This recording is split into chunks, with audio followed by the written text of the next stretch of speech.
इसका मतलब कहीं समर्थन है। ठीक है, चंपक कलिता जी मुझे बताइए, आप लोग डरा रहे हैं, मुसलमानों को डरा रहे हैं, बोल रहे हैं कि 22 से 26 के बीच ट्रेन में मत जाइए, बस में मत जाइए। अरे भाई वहां पर तो अंसारी साहब जो इसका मुकदमा लड़ रहे थे वो महंत नृत्य गोपाल दास के बगल में बैठेंगे। अयोध्या के कई मुसलमान वहां पर साजो सामग्री बेच रहे हैं और आप मुसलमानों को डरा रहे हैं देश में वोटों के लिए।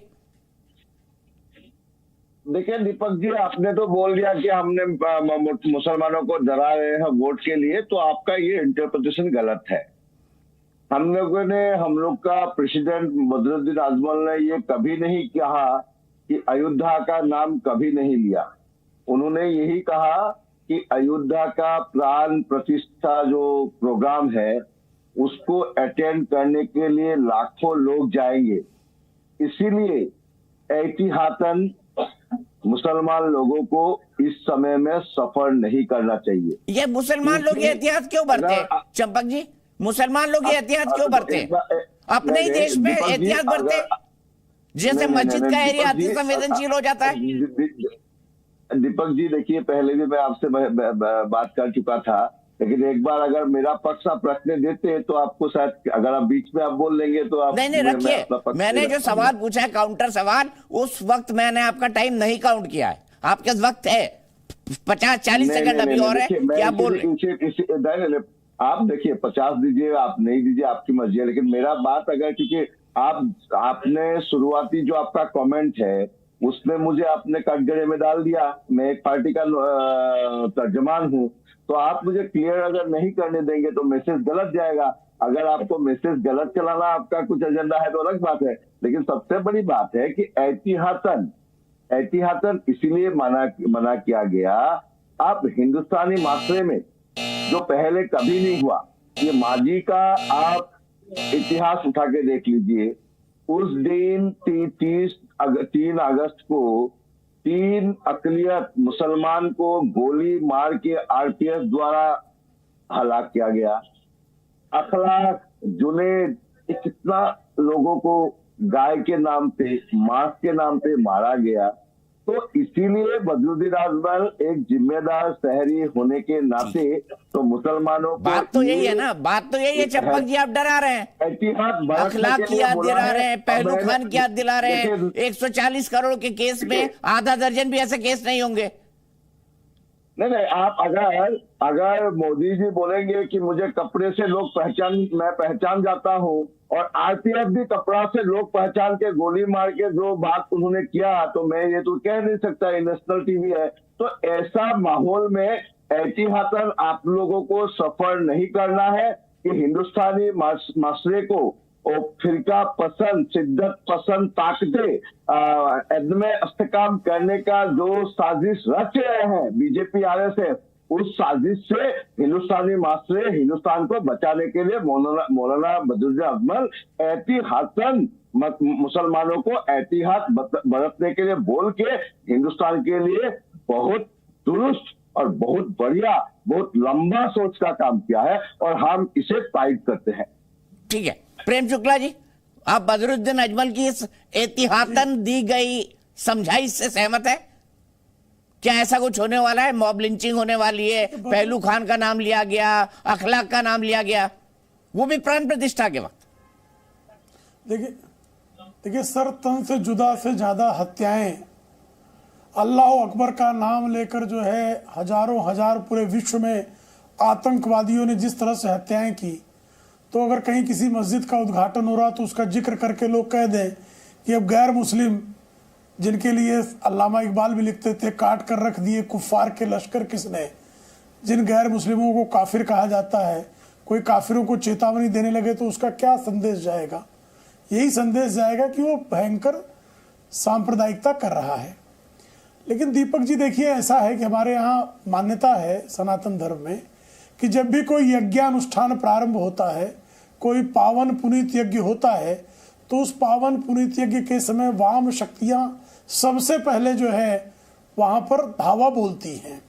इसलिए हमारे यहाँ श्री गणेश की, विघ्न विनाशक की सबसे पहले पूजा करने की परंपरा है, और उसमें जो है पूजा करते समय सबसे पहले जो है मंत्र का पाठ किया जाता है, विघ्न विनाशक का, कि श्री गणेश आए और विघ्नों का विनाश करें। तो उसी तरह से जो है अब श्री राम के लला के भव्य दिव्य मंदिर का प्राण प्रतिष्ठा होने जा रही है, तो स्वाभाविक तौर पर जितनी वाम शक्तियां हैं वो वाम शक्तियां धावा बोलेंगी और आपके सामने दिखाई दे रहा है।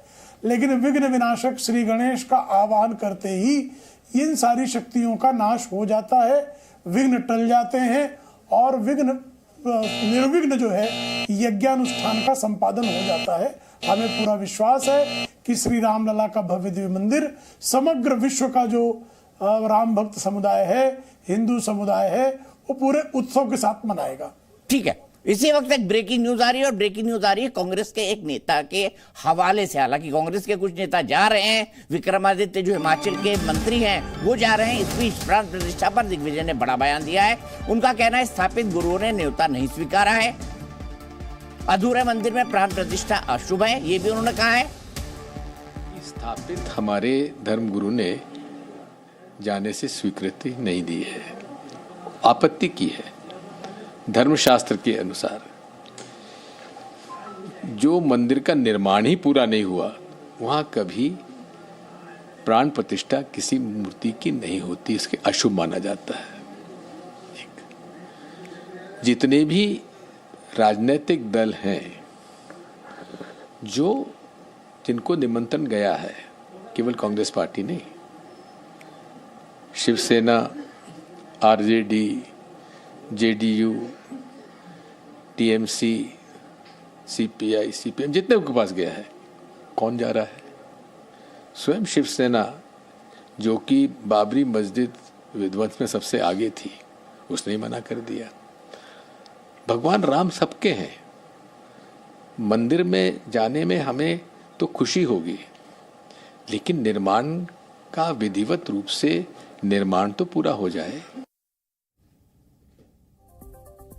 विधिवत रूप से निर्माण तो पूरा हो जाए। प्रोफेसर सुबोध मेहता, आप एग्री करते हैं दिग्विजय सिंह के बयानों से? देखिए दीपक जी, जो मैं सुन रहा था अभी, तो दिग्विजय सिंह जी जो कह रहे हैं वो एक तरह से बात सत्य है, उसमें कोई दो मतभेद नहीं हो सकता है। क्योंकि ये बात अगर आप सही ढंग से अगर देखें तो प्राण प्रतिष्ठा इलेक्शन के 3 महीने पहले, अनाउंस होने के 3 महीने पहले ये किया जा रहा है, तो कहीं ना कहीं इसको पॉलिटिकल इवेंट के रूप में मनाया जा रहा है। इस कारण बस भी जो है मैं कहता हूँ कि ये जो सत्य के नज़दीक जाने की जो बात है, भगवान के करीब जाने की जो बात है, ये भगवान के करीब जाना नहीं चाहते हैं। ये असत्य का सहारा लेकर, जैसा कि गांधी ने कहा था, मीन्स सर्टिफाई द एंड, ये लोग एंड पे जाना चाहते हैं। प्रोसेस ऑफ मीन्स का कोई इनका जो है लेना देना नहीं है। अभी प्रेम शुक्ला जी कह रहे थे, उनको मैं जवाब देना चाहता हूं कबीर के दोहे के साथ, ना मैं मंदिर ना मैं मस्जिद, ना काबे कैलाश में, मोको कहाँ ढूंढे रे बंदे, मैं तो तेरे पास में। तो भगवान तो आपके पास हैं। और कृष्ण भगवान भी कहते हैं गीता में, देखिए कि जो सेंस है, सेंस से सुपीरियर जो है वो माइंड है, और माइंड से सुपीरियर इंटेलेक्ट है, और इंटेलेक्ट से सुपीरियर ओमनी प्रेजेंट सत्य है, भगवान है। जो गांधी कहते हैं सत्य ही भगवान है। तो ये भगवान के नाम पर 2024 का इलेक्शन जीतना चाहते हैं। 10 साल में इन्होंने असत्य का प्रचार किया है, चाहे वो 2 करोड़ पर ईयर नौकरी की बात हो, किसानों के आज पॉलिटिकल बात नहीं, आज पॉलिटिकल बात आपने कहा, दिग्विजय सिंह सही कह रहे हैं, मैंने आपकी बात मान ली, आज पॉलिटिकल बात नहीं। लेकिन कठिन सवाल एक प्रेम शुक्ला जी से भी बनता है। असत्य का, हाँ, आपने कहा ना राम सबसे बड़ा सत्य है। देखिए कल मैं एक डिबेट में था, मैंने बोला विवेक श्रीवास्तव जी को कि मैं जब जाऊंगा ना अंतिम शव यात्रा पर, तो मेरे नाम के आगे भी बोला जाएगा राम नाम सत्य है, आपके भी आगे प्रोफेसर साहब। तो उस राम काज में बाधा क्यों? जी मैं देखिए कोई बाधा नहीं है, वही मैं बताना चाह रहा हूँ। बाधा तो सत्य के नजदीक जाने के लिए नहीं, सत्य के नजदीक जाने के लिए बाधा भारतीय जनता पार्टी पहुंचा रही है। कैसे? पर प्रोसेस मींस का जो है ये गलत उपयोग कर रही है। भगवान के करीब जाने के लिए इनविटेशन की आवश्यकता नहीं होती है। भगवान के करीब जाने के लिए अरे आप ही के इंडिया अलायंस वालों ने इनविटेशन मांगा था, भाई हमको इनविटेशन आएगा हम जाएंगे। आप भी सब लोगों ने बोला था बुलाएंगे तो जाएंगे। दिग्विजय जी का पहला बयान था कि हमको बुलाया जाएगा तो हम जरूर पॉजिटिवली सोचेंगे। प्रैक्टिस करते हैं, इस्लाम में भी एक ही भगवान है, हिंदू में भी एक ही भगवान है, जूज और क्रिश्चियनिटी में भी एक ही भगवान है। हिंदुओं में एक भगवान नहीं है सर, सर। हमारे यहाँ 84 करोड़ देवी देवता है प्रोफेसर साहब, जो है गलत कोट मत करिए। जो आगे हमारे यहाँ 84 करोड़ देवी देवता है। कि मेरा पद्धति बढ़िया है, कोई कह रहा है कि मेरा पद्धति बढ़िया है, और एक दूसरे को है भगवान को जो है दोनों दूत है और उसको अलग अलग तरीके से देखने का जो प्रयत्न कर रहे हैं।